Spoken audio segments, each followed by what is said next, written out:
అయితే ఇది బాలా అనే విత్తనం ఇచ్చారండి. ఇలాంటి విత్తనం ఉంటే ముందు రైతు ప్రశాంతంగా నిద్రపోతాడు, ఒక ముద్ద అన్నం తింటాడు. 2 ఎకరాల చేలో ఎక్కడా బొబ్బరి చెట్టు లేదు. నేనైతే 5 సార్లే మందు వేసా ఇప్పటికి. ఒక్క కట్ట యూరియాల గౌసు కలిపి చిమ్మా, ఇంకా అంతకుమించి బలం కూడా జిమ్మలా. ఎన్ని రోజులు అవుతుందన్న మీరు తోట వేసి?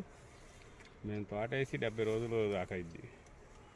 70 రోజులు, ఇంకా 10 రోజులు ఎక్కువే కావచ్చు, కానీ అందరితో పాటు వేసాం తోట వేయటం. అంత పెద్ద మాట అనడానికి అంత పెద్ద బలమైన లక్షణం ఏం చూసినారు? అసలు నేను దోమ ముందు అనేది వాడలేదన్న, బాలాకి చేనికే వాళ్ళ.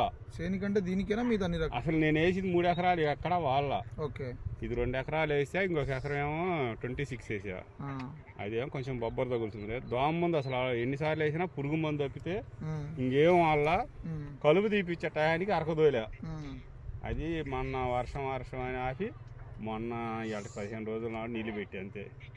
ముందు విత్తనంలో దమ్ము ఉండబట్టి ఆగింది, కానీ లేకపోతే ఇక్కడ చుట్టుపక్కల కొట్టే దెబ్బగా నా చేను అసలు దేనికి పనికి రాకుండా పోయింది. వాస్తవం అది. సో మీరు ఏ విత్తనం అన్నారు? ఇదే బాలా అని. బాలా దాంట్లో అంత పెద్ద లక్షణం ఉందంటారు? నేను చెప్పడం కాదు, చేంజ్ అవుతుంది.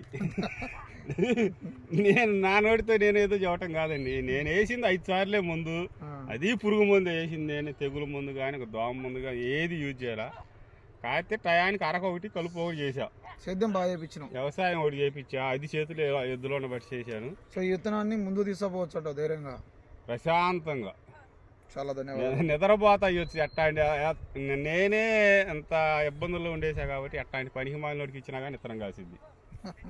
బాగా చేసుకుంటే ఇంకా బాగా ఇంక చేసుకునేవాడు ఇక అదృష్టం. ఇంకా అది ఇంకోండి చూడండి, మా తమ్ముడు కొట్టే ఈ 3 సార్ల కాను అవతల చేనికే తేడా. అప్పుడు ఆ ముందు పడిద్ది, ఇది మెత్తదాని అట్టింది, ఇది 2వ స్టెప్ వేసింది. కొట్టకపోయేసరికి 1 స్టెప్ కాసింది. అదే దీనికి కొట్టలేదు బాలాకి. మీ తమ్ముడు కొట్టిన ఒక 2 సార్లకు చూడండి ఎట్టుందో.